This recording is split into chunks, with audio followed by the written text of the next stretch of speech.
Hello YouTube, B3 here, back with another kicking action figure review. Today's review is over a figure I got a long time ago, right when he came out. I think I pre-ordered him actually. It is Coyote Tango from NECA's Pacific Rim line. Yeah, he's one of the Jaegers, obviously. I believe he's the Jaeger that Stacker Pentecost piloted. Which is weird because I figured, because he was the Australian pilot, right? Wasn't he co-pilot with, I don't remember. I haven't watched Pacific Rim in a long time. I'm not currently keeping up with the comics or anything. And I don't know much of the lore behind it. Just because it's not as big of an extended universe as I would prefer it to be, I guess. But he piloted this, but this is an American Jaeger. But he doesn't sound American, right?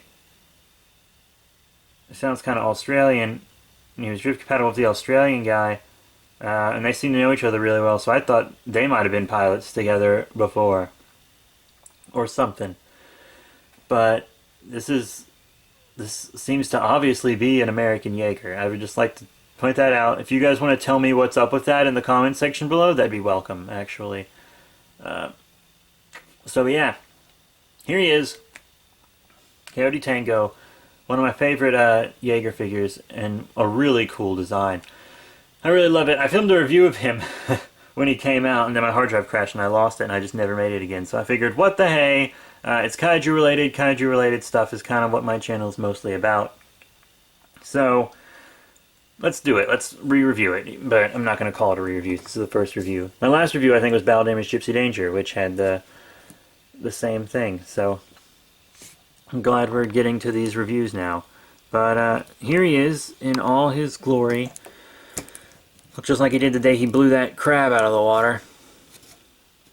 But see, that's very American, right? Those stars on the ends of his guns. They're kind of bent. I think that might have been because of my display. I don't remember.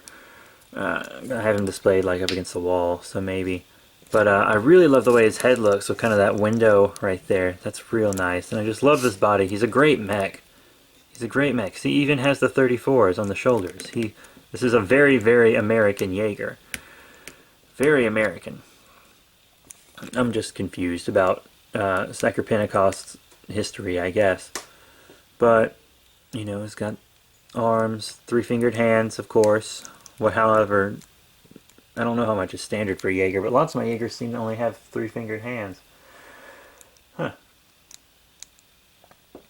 But, you know, bottom of the feet are all detailed up, which is pretty cool. The feet, he kind of has a falling over problem. I don't know if that's because of the feet or what, but he does fall over quite a bit. But he looks nice, doesn't he? He's got all his stuff here on the back. Big old cannons. God, I love these cannons. They're so cool, aren't they? But yeah, he's a very nice looking figure. No articulation. It's been a while since I messed around with this guy, but I love him. Up and down on the head, as you can see. Side to side. I'm going to go ahead and show you the coolest articulation. Blammo! Cannons, biatch! Yeah, they're crooked. They got crooked somehow. And I need to run them under some hot water or something to fix that. But they somehow got crooked, so they look like they're pointing that way, which is actually kind of cool. Yeah, so that looks fine if you look at it from the side. I don't know if these are just mine or if that's how they are, but you can fix it easily with hot water. That shouldn't be a problem. But yeah, I love how that's... You got those detailed joints there. I always love detailed joints, as you guys know. Forward and back, you know, you kind of got some in and out action right there since it's a ball. You got a bicep swivel. You got an elbow bend right there. And you've got lots moving on the hand because it's a peg with a ball at each end, right? So, lots of hand movement all up in there. And then he does move at the torso, forward, back, side to side, rotation, you know. You can have him bending down and stuff. Really cool. Very posable Jaeger. And he doesn't feel fragile at all. I have no fear that I'm going to break him in the slightest. Which is more than I can say for lots of older Jaeger figures. But in and out on the legs, you know, you got the forward and the back. The forward not so much unless you use the thigh swivel. There is a thigh swivel, by the way. And it does kind of go in and out right there in that joint, you see. So, yeah, lots of good movement. Lots of ball joints on this guy, which is very good for the articulation. Got a knee bend right here. The feet go side to side, forward and back, you know, just all kinds of good foot movement as well. So yeah, this guy moves a lot and he looks great. So definitely one of the better Jaeger figures in my opinion. So yeah, you want to hop on over to size comparisons. Now here's Coyote Tango with some of his Jaeger buddies. Here on the right we have Hong Kong Brawl Gypsy Danger, my favorite Gypsy Danger, who I think he looks cool with. Just needs a little taller, like that, since he's his replacement. And then here on the right we have Cherno Alpha, who I believe came out alongside our Jaeger friend here. So that's really nice. But yeah, you know, I think he looks cool with other Jaegers. Now here's Tango with some Pacific Rim Kaiju, also from NECA. Here on the left, Battle Damage Knifehead, who's the same size as the second Knifehead release that was a Toys R Us exclusive, I believe. And yeah, so that's a decent sizing, and I think he looks cool with Leatherback here also on the right. So, yeah, you know, I think he's going to look cool with your other Pacific Rim Kaiju. So he scales well with his own line, which is the most important bit. Now here's our mech with some vinyl figures. Here on the left we have Fusion Godzilla 2000 from Bandai Creations, Bandai America. Same sculpt as the regular Godzilla 2000, obviously. And here on the right, the Bandai Memorial Box Gauss figure from the Gamera series. And obviously they're way too small for him. He's in 7-inch scale, they're in 6-inch scale. It makes sense that he's too big because he's not made to scale with them. And now here's of the two main figures I normally show to compare with super articulated kaiju. Here on the left, the SH Monster Arts Gamera 2 Gamera, and here on the right, Burning Godzilla, also from NECA. And Burning Godzilla is the same sculpt as 94 Godzilla, sadly enough. But as you can see, they're too small. Once again, they're 6-inch, he's 7-inch. NECA likes their 7-inch, what can I say? But they did do Godzillas in 6-inch. I'm thankful NECA did their Godzilla figures in 6-inch. But at the same time, it would be very, very nice to, you know, have the Jaegers and Godzilla stuff scale together. But there is Godzilla stuff that scales well with the Jaeger. The 8-inch Godzilla figures.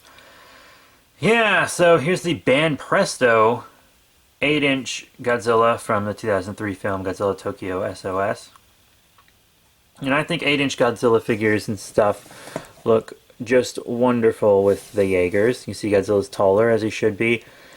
Just tall enough to be threatening, but also not so tall that this guy, you know, it wouldn't make sense for this guy to fight him. You know what I mean?